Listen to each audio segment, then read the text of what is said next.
Welcome back to our channel. So wine shops బళ్ళ దగ్గర, గుళ్ళ దగ్గర, విద్యా సంస్థల దగ్గర, హాస్పిటల్స్ దగ్గర చాలా దూరంగా ఉండాలి.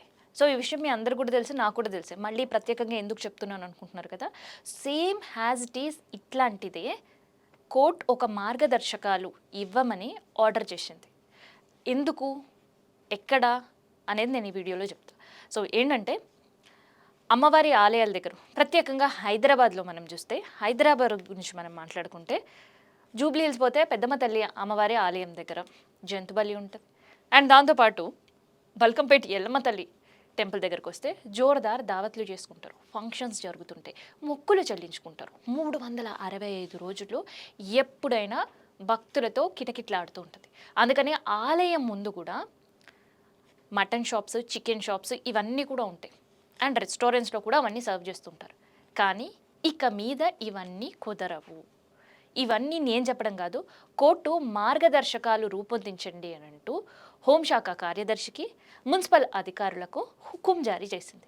ఇంతకీ ఆ హుకుం ఏంటి అంటే, ఇకపై ఆలయాలు ఉండే 100 మీటర్ల వరకు, కేవలం ఆలయాలు మాత్రమే కాదు, సో ఆలయాలతో పాటు విద్యా సంస్థలు, ఆసుపత్రులు, ఆలయాలు ఈ 3 ఉన్న 100 మీటర్ల వరకు ఎక్కడ కూడా నాన్ వెజ్ కొనుగోళ్లు, అమ్మకాలు ఉండవద్దు అంటూ ఒక హుకుం జారీ చేసింది. అండ్ ఎవరైనా అలాంటి షాప్స్ పెట్టుకోవాలి అనే ఆలోచనలో ఉంటే వాళ్ళు ఖచ్చితంగా నియర్ బై అండ్ ఆ ప్రెమిసెస్లో ఉండే పోలీస్ స్టేషన్లో ఎన్ఓసి కూడా తీసుకోవాల్సి ఉంటుంది. పోలీసులు ఇక్కడ వీళ్ళు షాప్ పెట్టుకోవడానికి ఎటువంటి ప్రజలకు కావచ్చు, ఆలయం వారికి కావచ్చు, లేదంటే ఇన్ కేస్ అక్కడ ఆసుపత్రి ఉంటే ఆసుపత్రి వారికి కావచ్చు, లేదంటే అక్కడ ఏదైనా విద్యా సంస్థ ఉంటే విద్యా సంస్థల వారికి కావచ్చు, ఇట్లా ఎవ్వరికి ఎటువంటి ఆబ్జెక్షన్ లేదు అండ్ మేము తనిఖీలు చేసే నో ఆబ్జెక్షన్ సర్టిఫికేట్ ఇస్తున్నాము అని చెప్పాల్సి ఉంటుంది. ఇన్ కేస్ అలాంటి సర్టిఫికేట్ కనుక పోలీసు శాఖ వారు జారీ చేయకుండా ఉంటే ఇక మీదట ఆసుపత్రులు, ఆలయాలు అండ్ దాంతో పాటు గుళ్ళు, ఆలయాలు ఈ 3 ఉండే 100 మీటర్ల ప్రెమిసెస్లో పెట్టుకోవడానికి వీల్లేదు అంటూ జస్టిస్ విజయసేన మార్గదర్శకాలు విడుదల చేసిండ్రు. మరి ఈ మార్గదర్శకాలు హైదరాబాద్లో ఉండే అమ్మవారి ఆలయాల టెంపుల్స్ దగ్గర ఎంతవరకు అమలవుతాయి అనేది చూడాలి. ఎందుకంటే నిత్యం ఏదో ఒక ఫంక్షన్స్ జరుగుతూనే ఉంటాయి అమ్మవారి ఆలయం చోట్ల.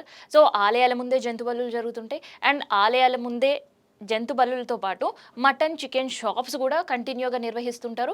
అండ్ ఈ భక్తులు చేసే ఫంక్షన్స్ పైనే అండ్ భక్తుల కొనుగోళ్లపైనే వాళ్ళ జీతాలు కూడా ఆధారపడి ఉంటాయి. జీతాలు అనే 2 మాట ఎందుకు చెప్పానంటే, అక్కడ షాప్ పెట్టుకునే ప్రతి షాప్లో కనీసం ఆలయాల ముందు ప్రత్యేకంగా ఉండే మాంసపు కొట్లల్లో 3 నుంచి 4 మంది అక్కడ వర్కర్స్ ఉంటారు. అండ్ ప్రత్యేక దినాల్లో కొంతమంది 5 నుంచి 7 మందిని కూడా డిప్లాయ్ చేసుకునే పరిస్థితి ఉంటుంది. సో అంత రద్దీ, అన్ని జీవితాలు ఆ మాంసపు కొట్టుపైనే ఆధారపడి ఉంటాయి. సో మరి ఈ పెట్టిన కొట్ల పరిస్థితి ఏంటి, అండ్ అందులో ఇప్పటికే పనిచేస్తున్న వారి జీవితాలు ఏంటి? సో ఇట్లాంటివన్నీ కూడా ఇవాళ ప్రశ్నార్థకంగా మారే పరిస్థితి.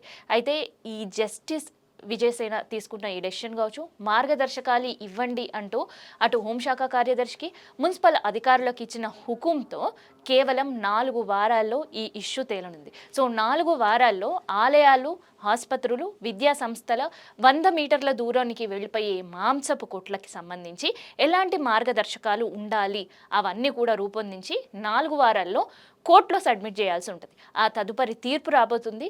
సో ఎట్టకేలకి ఏదైనా కూడా వైన్ షాప్స్ పైన ఎట్లాంటి నిబంధనలు అయితే ఉన్నాయో, ఇకపై మాంసపు కొట్ల పైన కూడా అలాంటి నిబంధనలే హైదరాబాద్తో పాటు తెలంగాణలో కూడా రాబోతున్నాయి.